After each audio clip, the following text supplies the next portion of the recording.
31 मार्च और हम नहा धोकर आ गए हैं किचन में। अभी बज रही 10:30। बच्चे भी दोनों नहा लिए हैं और अब हम आ गए हैं किचन में। 10:30 करीब बज गया है।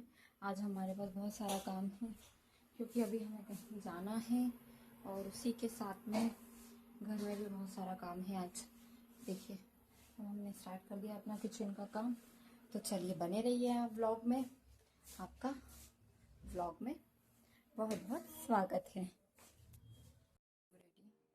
मुझे जाना है कहीं पर खाना खाने, तो इसके लिए मैं रेडी हो गई हूँ। मैं कान्हा को ले जाऊँगी, सभा को नहीं ले जाऊँगी साथ में।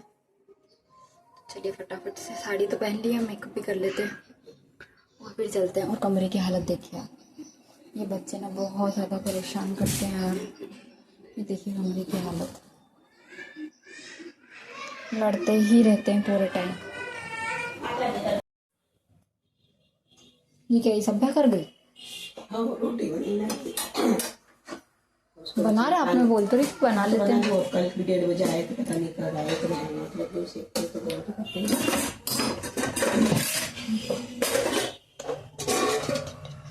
शाम को दाल सब्जी तो मैंने सब प्रिपेयर कर दी थी, बस मम्मी ने रोटियां बनाई क्योंकि मुझे जाना था आज।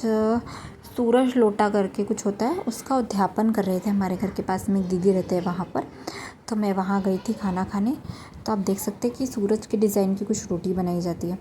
वहाँ हमने खाना वाना खाया और उसके थोड़ी देर बाद ही हम लोग वहाँ से निकल गए थे। बहुत तेज़ धूप हो रही थी, बिल्कुल जस्ट पर पास में ही था, हमारे घर के जस्ट पीछे ही है, तो वो ऐसा कोई दिक्कत नहीं हुई। वहाँ से हम लोग निकल गए थे फिर खाना वाना खाकर।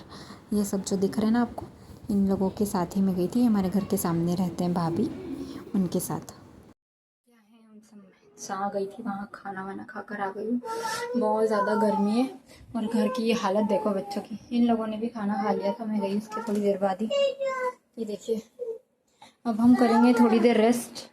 ये यहाँ देखो कलर, और बच्चे करें भी तो क्या करें, इसलिए कुछ बोलते नहीं है। तो अब करेंगे थोड़ी देर रेस्ट और फिर शाम को बनाना है। एक तो हमें शाम का खाना बनाना है और कल दोनों टाइम का खाना बनाना है। पूजा का खाना भी बनाना है, पूजा करने जाएंगे जब हम नैवेद्य बनता है माता जी का, तो वो सब हमें करना है। तो वो सब शाम को होगा। अभी तो अब हम लोग रेस्ट कर रहे हैं, तो मिलते हैं शाम को। देखिए हमारे यहाँ क्या क्या बनता है, कैसे पूजा होती है, सब मैं आपके साथ डिटेल में शेयर करूँगी। 2:30 के करीब बच गया है। हाँ ना, हम कल की तैयारी कर लेते हैं। तो हम कल दही बड़े बनाएंगे, तो हम थोड़ी सी दाल भिगो देते हैं दही बड़ों के लिए। उस मेज़रमेंट के हिसाब से थोड़ी सी हम मूंग की दाल ऐड करेंगे।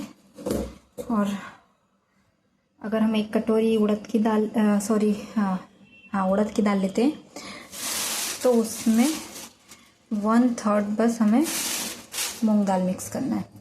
चलिए मैं ना इसे गला देती हूँ। इसके बाद ना जो मेज़रमेंट मैंने आपको बताया था, उस मेज़रमेंट से ही हम इस दाल को मिक्स कर लेंगे। 1.25 कटोरी के लगभग हमने उड़द की दाल ली और उसी के अकॉर्डिंग हमने फिर उसमें 1/3 कटोरी से थोड़ा सा ज़्यादा मूंग की दाल को लिया और इसे अच्छे से मिक्स किया और फिर वॉश किया। इसी तरह से पहले वॉश कर लेंगे, देन इसके बाद इसे भिगोने के लिए, गलने के लिए छोड़ देंगे। अच्छे से ना 2 से 3 बार पानी से इसे वॉश कर लेंगे ना, तो इसकी सारी गंदगी निकल जाएगी। और वॉश करने के बाद इसे गलाएंगे ना तो ज़्यादा अच्छा रहता है। फिर गलने के बाद वॉश करो तो सही नहीं रहता।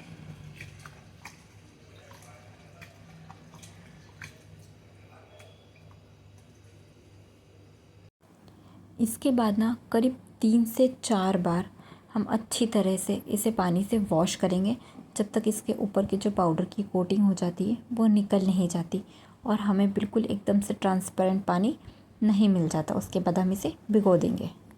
साथ ही हमने इमली को भी भिगो दिया है, तो ये अच्छी तरह से हो जाएगी। फिर इसे हम गर्म कर लेंगे। अगर आपके पास इमली अवेलेबल ना हो ना, तो आप अमचूर की चटनी भी बना सकते हैं, मीठी, जो दही बड़ों के साथ बनती है। बट हमारे पास इमली थी तो हम इसलिए इमली की चटनी बना रहे हैं। इमली की चटनी बना लेंगे मीठी वाली।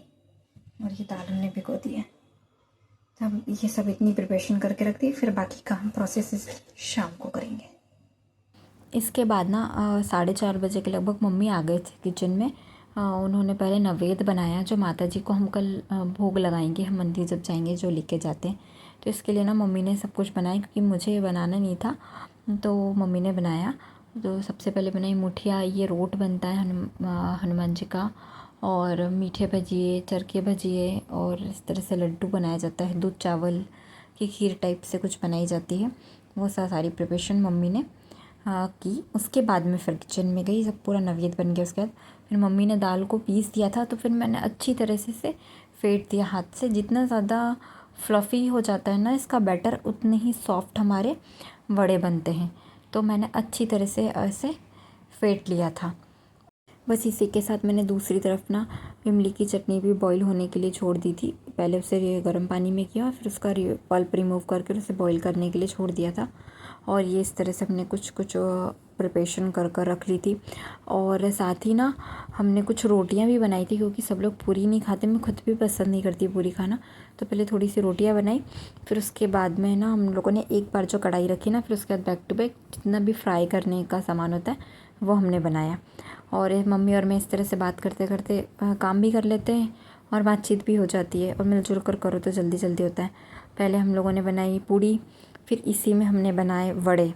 आप वड़े देख सकते हैं, फ़र्स्ट टाइम बनाए मैंने, और अकेले ने फ़र्स्ट टाइम ही बनाए। आई होप सो अच्छे बने, पसंद आए सबको। और इसके बाद ना फिर मम्मी ने बनाए थे मीठे भजिए, और इसी के साथ में फिर हम लोगों ने बना लिए थे चरखे भजिए भी, जो बेसन के बनते हैं। और बस इतना ही सब कुछ किया। यही सब करते करते ना हम लोगों को ऑलमोस्ट 8:30 बज गई थी। ऑलमोस्ट खाना बनकर तैयार है। ये चीज़ मैं आपको बड़े दिखा रही हूँ, बाकी की चीज़ आपको कल दिखाऊंगी कि हमने और क्या बनाया है। ये देखिए, ये चटनी भी तैयार है। बाकी की सारी चीज़ें मैं आपको कल बताऊंगी कि हमने और क्या क्या बनाया है। और हम फ्री हो गए। इसी के साथ मैं आज अपने इस ब्लॉग को ख़त्म कर रही हूँ।